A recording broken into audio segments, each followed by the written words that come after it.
Welcome to the Healing Trauma Together podcast. Let me take you on a journey to a world of all things trauma through stories and shared experiences. Hi, my name is Becky Pete, and I am the founder of Healing Warriors Co., and I am your host for this amazing journey. I am a registered nurse, midwife, and child health nurse with over 15 years of experience working with families. I am a wife and proud fur mummy to 3 beautiful girls. I am a childhood trauma survivor who overcame PTSD symptoms and severe anxiety on my continued journey, which I began back in 2017. So come with me as I take you on a journey that promises to show you hope, freedom, and purpose beyond trauma.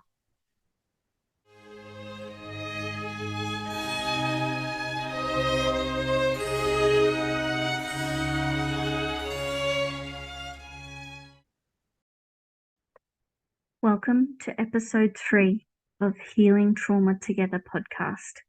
Today, we are going to explore the effects of trauma. Now, during this episode, I do share some personal experiences. I understand that some people might find this distressing to hear, but please know I share this for the simple purpose of education, not to blame or shame anyone. I feel normalizing trauma and being able to speak out about things that happened enable others to know that they are not alone and that they too can overcome trauma and find purpose and freedom in their own story. Trauma can be anything that causes your body to experience a significant emotional reaction. Our body naturally reduces adrenaline and cortisol, which are our stress hormones, before going into the following 5 reactions. You may have heard of them: fight, flop, flight, freeze, and fawn. Let me explain what each of these are.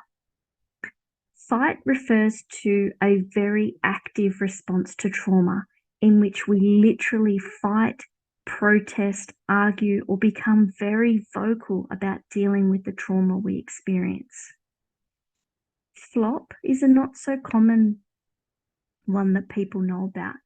This is where you do as you're told without protest. So think of it like being on autopilot with no true way of controlling your actions. Flight, exactly as the name suggests, you flee from the situation. You remove yourself as quickly as you can, hiding yourself away to protect yourself from harm. Freeze is literally feeling like you are unable to move, often paralyzed with fear, unable to make your body do what it needs to do. It is also a response designed to make you seem insignificant, so small that people can't see you. If you don't move, they can't see you. Fawn. Fawn is about trying to please the person that hurt you. Now, while you may think this is strange, the thought is that if you please them and make them happy, then punishment is reduced, or the impact or trauma that you experience from them is significantly reduced. Sort of think of it like people pleasing, but at a deeper, more toxic level.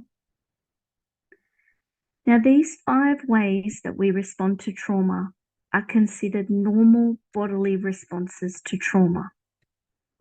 So these ways are simply normal. They're a normal part of our way of life. Where trauma comes in is when the body stays in these response systems and is unable to shift from them or able to process and sort through the trauma that you've experienced. So your body behaves in a way that is solely focused on self-preservation, protecting itself in order to survive. The problem is, though, our body is not designed to stay within these states. They are only meant to be a short-term solution to an acute problem. Our adrenaline and cortisol levels are not never ending. They can be depleted if we remain on high alert and in constant stress for long periods of time. It results in some significant physical and emotional damage to the body. This damage manifests itself in a variety of ways. Let's discuss some of them. So, physical effects of trauma, so how it physically affects your body, can include headaches, aches and pains around your body, shaking, tiredness, sweating, change in appetite and what we eat, memory problems, or dizziness or changes in vision. Our body, when trauma is left unresolved, then starts to manifest a combination of physical and emotional symptoms. These include flashbacks. So this is where our body relives the specifics of our traumatic event. If your trauma is ongoing or was over a period of years, you can experience different moments where your mind goes back to those different occasions of your trauma. They do, however, tend to evolve around a similar feeling or theme. So for me, my flashbacks evolved around the physical abuse and being left outside late into the night as punishment. I remember hiding behind my dad's truck, praying that no one saw me because being discovered led to more discipline. Panic attacks. This is where your body expresses fear, right? The body creates an exaggerated form of fear.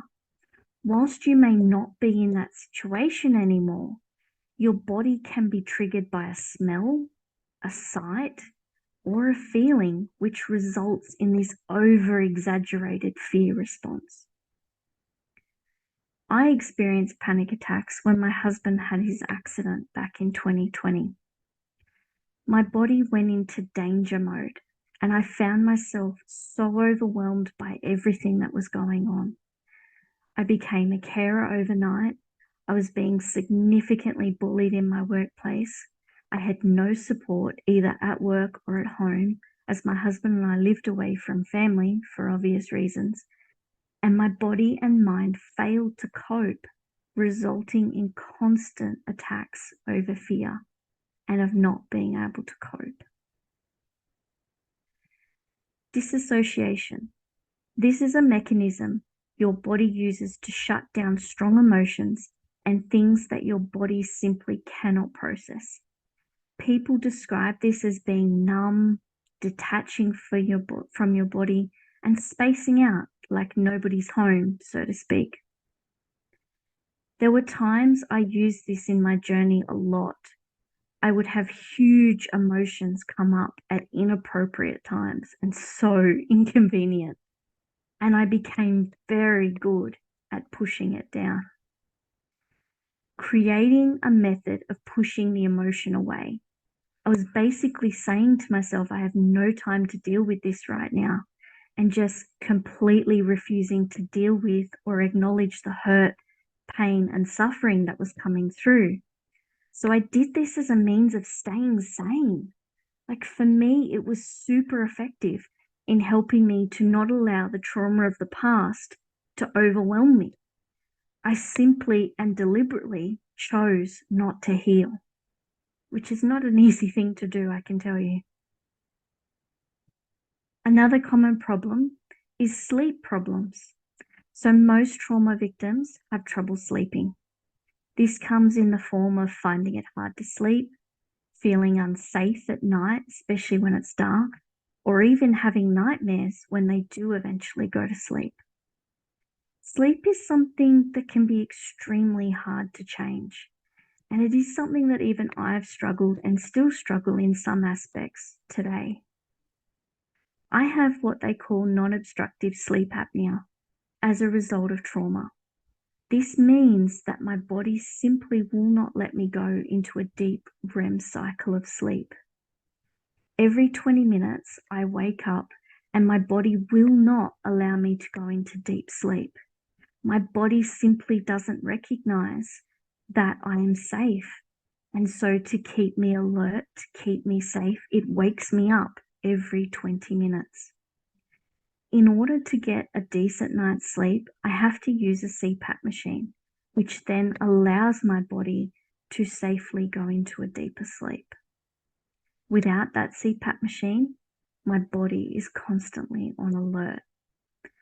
And despite me doing so much work with my past, it's something that has become a habit in my body, and I do struggle to change it. I've also developed other habits, such as shutting my bedroom door, especially when my husband is at work. In my mind, the door acts as a barrier to protect me from any possible dangers. Even though I rationally can see that the chances of danger happening are minimal, it's become a protective mechanism that is difficult to shake. Self-neglect is another one. This is where trauma victims struggle with the everyday things of life, such as getting dressed, having a shower, preparing a meal, the basic self-care routine of washing yourself, dressing. They just struggle with the basic needs that their body requires. For me, this came in the form of putting others before myself. I would neglect my own needs in order to help or keep others happy. I didn't think of the consequences to myself. If others were happy, in my mind, that meant less chance of punishment or even dislike. Now, I'm not saying that this is rational. I'm just sharing from someone's point of view how we can think when we're in these modes. Self-harm and suicidal thoughts. Self-harm is a way of controlling the hurt that you endure. If you harm yourself, then that means no one else can. Thinking of suicide comes from the concept that if we aren't around anymore, everyone would be better off, and that also the hurt would simply stop. At 18 years of age, I had left home. I was isolated. I had no support to turn to, no contact with anyone. So I attempted suicide. Thankfully, due to the good Lord, I was unsuccessful. God saved me, which is why I have a strong faith now. God showed up for me when everyone else had left. I was labeled as weak, selfish, and a few other choice words from family because of this. But for me, I was done with the hurt. I was done with the nightmares, the flashbacks, the overwhelming emotions that flooded my body every day. To me, suicide was the only way out. It was the only way I knew that would stop the pain. Plus, I didn't really believe that anyone would miss me anyway. People often turn to alcohol and substance abuse to deal with the pain and constant bombardment of emotions. While I never used this as a coping mechanism, I have helped so many women through my nursing career who use this as an option for managing the huge emotions that trauma evokes. It is a way of creating the numbness that allows you to shut down the heavy emotions. It's a way to simply feel something else rather than the emotions you so desperately want to go away. Trauma also impacts on your ability to cope with everyday life. The things that most people have no issues with suddenly become such a big thing for us to manage. Things like looking after yourself, holding down a job, trusting others. This is a huge one. Maintaining friendships and being game enough to trust and build relationships, not just friendships, but intimate relationships as well. Making decisions, memory, intimacy life, coping with change, and even being able to enjoy downtime. All of these things have the ability to result in someone spiraling and not being able to cope with everyday life because their body and mind are simply just too overwhelmed with the trauma that they have experienced. Now, just because you have endured trauma doesn't mean that you will experience all of these things. It comes in combination of so many other factors as well. But for most of us who have endured trauma, and it is ongoing, these are the most common aspects we encounter on a journey through healing. A very important thing that I need you to remember is that no one has the right to say what is and what is not trauma to you. What I class as trauma will be different from your version of trauma, and that's okay. But I want you to know that there is help available. There are professional organizations such as Beyond Blue, Gidget Foundation, Lifeline, and Headspace and Centacare, just to name a few in Australia. All of these organizations focus on supporting people who have experienced traumatic events. If you are unsure as to what service might be best to support you, feel free to contact me via social media or email, and I can help you find the service that will support you the best. I hope that you've enjoyed this episode, and if you need support, please don't hesitate to reach out. I am taking exploration calls this weekend, so feel free to reach out and let's book a chat. Until I see you in the next episode, much love and blessings, and God bless.